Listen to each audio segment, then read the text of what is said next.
are the overall narrative that we talked about in terms of the labor market, that as we've gotten into a mature expansion, we've seen, things slow down, still healthy, still growing more than at a faster rate than the typical state.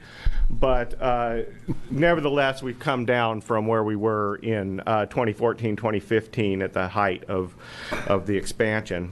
This chart follows Oregon's tax filers, those for which we can follow the same return from year to year and match them with the past. And you'll see across the board here, in particular for wages and for business and self-employment, we've seen it ratchet down over time, with 2017 being significantly slower now than a couple of years ago.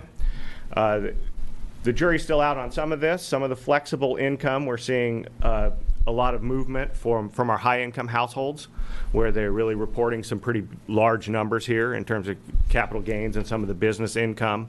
But with our high-income households, we won't know everything until we get into the fall, when extension filers turn in their paperwork. We can tell you how much folks have paid. They have to pay by April 15th, but then we don't get the paperwork and the filing to understand exactly what the basis of that income was until later. But in terms of collections, things were relatively on track this tax season, which is the hardest part for us to forecast, is the idea of how much payments and refunds are going to go out at the beginning of the year.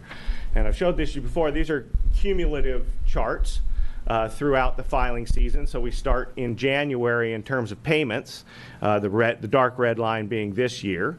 And we don't really see much action in terms of what's deposited at the Department of Revenue until we get right about there at tax day.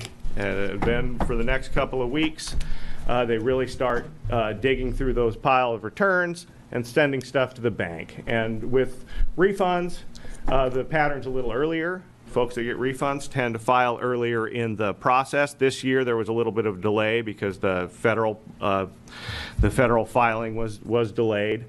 But nevertheless, both of these are going to turn up around the ballpark of the forecast, where refunds are a bad thing, tax payments are a good thing, and in general they're going to come out relatively close to forecast this year. What was surprising is, in terms of our revenue forecast, is our misses this time were elsewhere, with the more stable forms of income typically. Not these year-end payments, but we saw a real surge in quarterly estimated payments we've seen, and in withholdings out of wages and salary. And this stuff, typically is the stuff that's much more stable, whereas the year-end payments can really fluctuate from year to year. Suspiciously, or notably, it's not just Oregon that's seeing this. Across the U.S., we've seen a really big surge starting at the very end of 2017 in estimated payments of both personal and corporate income taxes, the likes of which we've really never seen before, and this carried into the early part of 2018. And the wage story has been the same thing in terms of withholding that we've seen here and elsewhere across the U.S. Increases in withholdings of personal income taxes above and beyond what we would expect from the labor market, what we've seen in terms of jobs and underlying wages and the things that these things are usually very highly correlated with.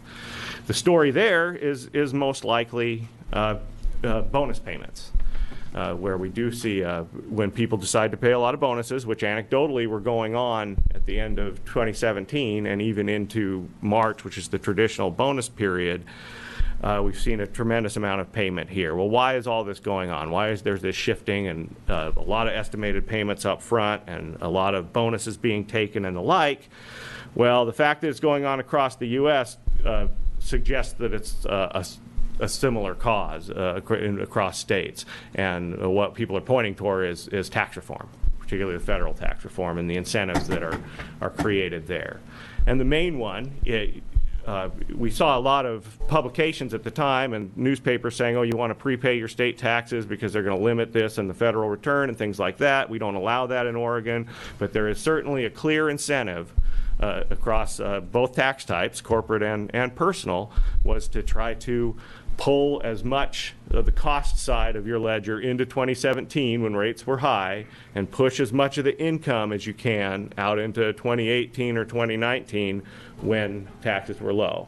In terms of the bonus payments, there's a perverse incentive on both sides. You can either, a lot of folks would want to take those labor costs. If you're an employer, you want to take those labor costs in 2017, but maybe if you're on the board of directors and you're getting a big payout, you might want that in early 2018.